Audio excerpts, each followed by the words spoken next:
आपल्या तुफान नृत्याने आणि अदांनी सर्वांना भुरळ पाडणारी प्रसिद्ध नृत्यांगना गौतमी पाटील हिचं नाव सर्वांनाच परिचित आहे। तिच्या कार्यक्रमांप्रमाणेच ती आता चित्रपटाच्या मोठ्या पडद्यावरही झळकणार आहे। या सगळ्या झगमगत्या विश्वापासून दूर स्वतःचं एक वेगळं कल्पनेचं जग निर्माण करता येतं, अशा पुस्तकांच्या जगात आज तिनं प्रवेश केला। पुण्यामध्ये सध्या पुणे बुक फेस्टिवल सुरू असून त्याला फक्त पुणेकरांचाच नव्हे तर इतर शहरातील वाचकांचाही भरभरून प्रतिसाद मिळताना दिसतोय। पुण्यातील वाचकांसह इतर शहरातील वाचकही या बुक फेस्टिवलला भेट देण्यासाठी आवर्जून गर्दी करताना दिसत असून सोशल मीडियावरही याचा बराच बोलबाला आहे।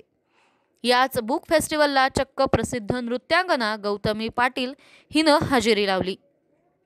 आतापर्यंत मी नाचायला जात असते, आज मात्र वाचायला आली आहे, असं म्हणत गौतमीनं या बुक फेस्टिवलमध्ये येऊन आपण खूप उत्साहित असल्याचं नमूद केलं।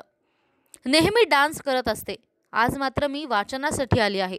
आतापर्यंत वाचनासाठी वेळ काढत नव्हते, पण आता फावल्या वेळेत वाचनाची ही चांगली सवय जोपासणार असल्याचं तिनं नमूद केलं।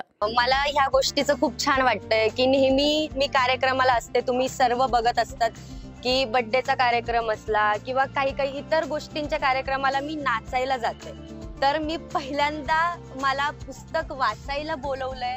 म्हणजे मी प्रत्येक ठिकाणी नाचायला मला बोलवतात, आज असं झालंय फर्स्ट टाइम की मी पुस्तक वाचण्यासाठी मला बोलवलंय। मला खरंच खूप छान वाटतंय। मी प्रवीण तरडे दादांचं खरंच मनापासून आभार मानते आणि त्यांनी काहीतरी वेगळं घडवून आणलं माझ्यासाठी, माझ्या आयुष्यासाठी।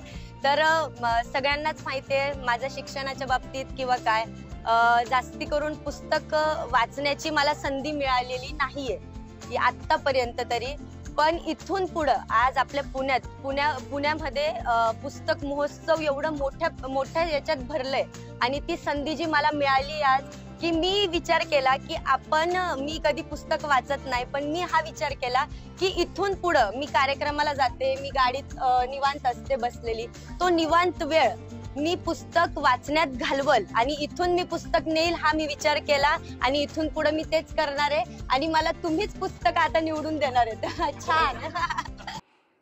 या पुस्तक प्रदर्शनात येताना कोणती पुस्तकं घ्यायची असा काही ठोस विचार मी केला नाही। उलट प्रवीण तरडे दादांनाच मी सांगितलं की तुम्ही मला सुचवा पुस्तकांची नावं, मी कोणती पुस्तकं घेऊ ते तुम्हीच सांगा। पण छत्रपती शिवाजी महाराजांचं पुस्तक मी नक्की घेणार आहे आणि ते आवडीनं वाचणार असल्याचंही गौतमीनं यावेळी सांगितलं।